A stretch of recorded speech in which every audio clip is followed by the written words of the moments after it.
Aaron was drained. Work had been miserable. The boss ripped into him over a tiny error on a requisition form. Who cared if he ordered 4 extra bags of cement? On a site this big, someone would use them eventually. Then he spotted his ex bringing lunch to Paul. The coward hadn't even had the nerve to warn him he was moving in on his girl. Still, maybe it wasn't all Paul's fault. Women tend to make men act foolish. He hoped things would improve at home, but no luck. Before he could step inside, 2 kids pressed some cheap chocolate bars on him. He nearly felt guilty for shouting and scaring them, but only nearly. Salespeople grated on him more than anyone else. Inside, his mailbox overflowed with junk mail and a notice that he'd need to pick up his new CDs at the post office because flyers blocked delivery. He wanted to scream. What else could go wrong?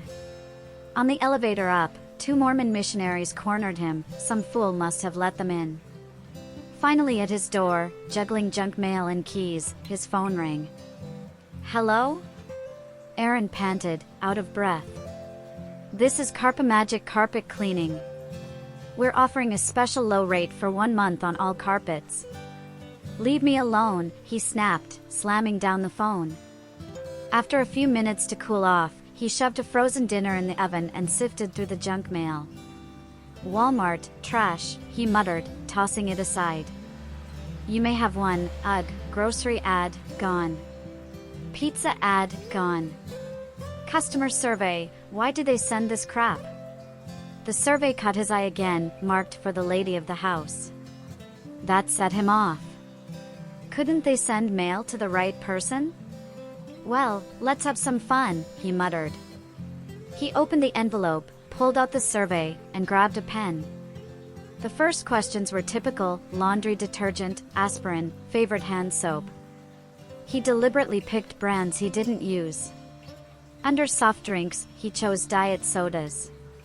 Gotta watch the waste, he chuckled. Then things got interesting: feminine hygiene products. Luckily, there was a list because he had no clue. How often do you get yeast infections? Yuck. How severe is your menstruation? He couldn't believe they asked such personal stuff. Do you have bladder control problems? He marked very high on all of them. Yep, apparently he had every feminine problem. He laughed out loud. The last section asked for personal info. Age?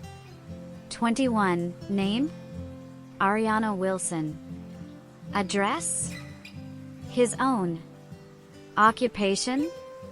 He thought a moment. Selling women's shoes sounded good. Income? Only 8 to 10,000 a year, he chuckled. Thank God my boyfriend helps out. Finally, it asked if he wanted to receive coupons from the companies in the survey. He said yes. Let them fill his mailbox with more junk. It wasn't like it wasn't already overflowing. Laughing, he dropped the survey into the prepaid envelope. At last, something fun in the day. Maybe it wasn't a total loss. Then he remembered the frozen dinner. Blackened to a crisp. A week or 2 passed after he'd sent the stupid survey, and he'd almost forgotten about it until he spotted the first envelope addressed to Ariana Wilson in his mailbox, a coupon for Diet Coke. He barely noticed it among the usual junk mail and started wondering if sending that survey was a mistake, curious how much more junk he'd end up getting. That night went mostly without incident, except for a strange preoccupation with his weight and an unusual urge to step on the scales. The next morning, he weighed himself and went to work. On the way home, he used the coupon to buy some Diet Coke. When he got back, there was another coupon for Ariana Wilson, this time for body lotion. He was about to toss it but noticed his skin felt rough. Maybe he should pick some up tonight. Over the next few days, more coupons arrived for his female persona. Without thinking, he found himself switching soft drinks, detergents, and cleaning products, using body lotion, hair conditioner, and skin cleansers, and, most surprisingly, shaving his legs instead of his face. His co-workers began noticing. Aaron's skin looked unusually soft, and his usual 5 o'clock shadow was gone. One day, his friend Todd spotted that he'd shaved his legs. He didn't say anything at first, but when Aaron showed up wearing eyeshadow, Todd couldn't hold back. "What's going on, man?" Todd asked. Aaron looked confused. "What do you mean?" "Eyeshadow, shaved legs." "I'm not judging, but you're asking for trouble with the guys. I'm not sure how the boss will react either." "I'm not wearing..." Aaron stopped, suddenly aware of how much had changed. It felt like he'd been in a fog. "Worried," he said. "I've been stressed. Cover for me while I wash this off." Todd frowned. "You should see a therapist." "I will." Aaron rushed away. At home, another coupon arrived, lipstick this time. He fought hard not to buy it immediately, wondering what was happening to him. Checking himself in the mirror, he was unsettled. His skin was softer than ever, body hair thinner, facial hair nearly gone.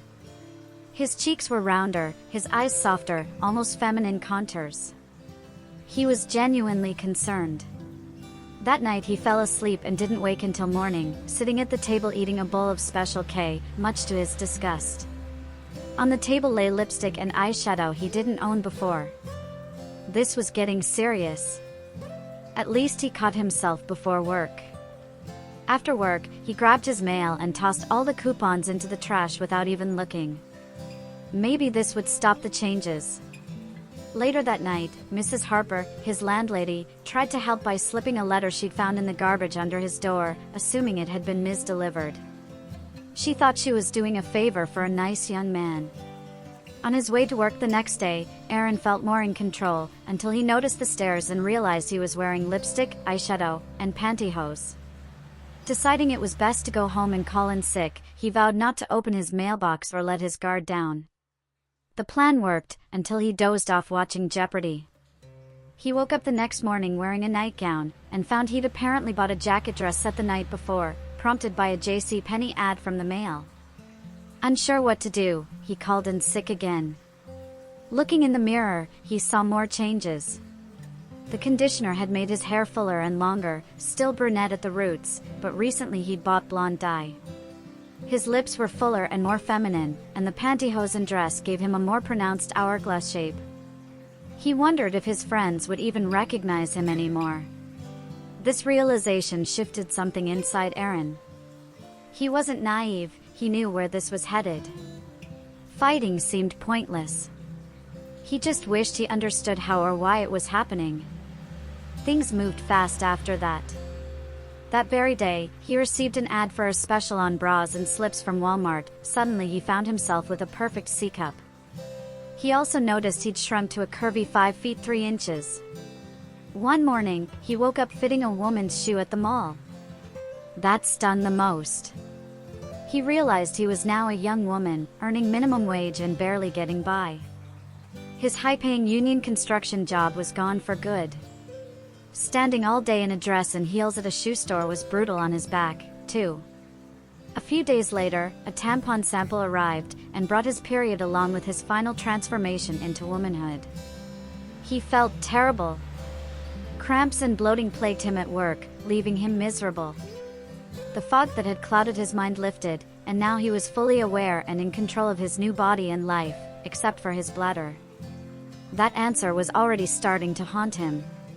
Tears streamed down his face on the way home. He didn't know how to face the future.